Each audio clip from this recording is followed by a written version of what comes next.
Hi, I'm Dr. Maria Zestos from the Department of Anesthesiology at the Children's Hospital of Michigan. Hi, I'm Dr. Roland Kaddoum from the Department of Anesthesiology at St. Jude Children's Research Hospital. As anesthesiologists, we provide medical care to patients before, during, and after surgical procedures.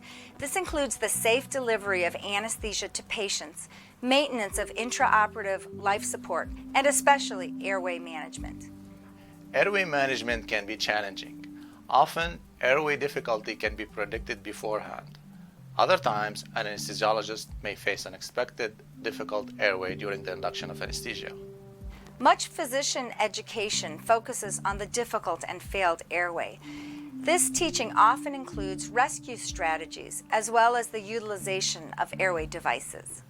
Many airway aids exist for the rescue of patients when unexpected scenario of cannot ventilate, cannot intubate occurs.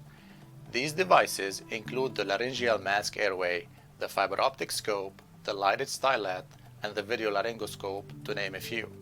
However, most airway aids take time and additional hands to initiate. Today, we will show you a novel and simple rescue technique for difficult ventilation in a child. We will demonstrate how an endotracheal tube can be used to create a temporary artificial airway. This readily available tube can be placed in the oropharynx or naso-pharynx while sealing the mouth and nose and applying positive pressure ventilation. It's that easy. With the establishment of this temporary airway and with improved oxygenation, the stress of a difficult pediatric airway can be alleviated.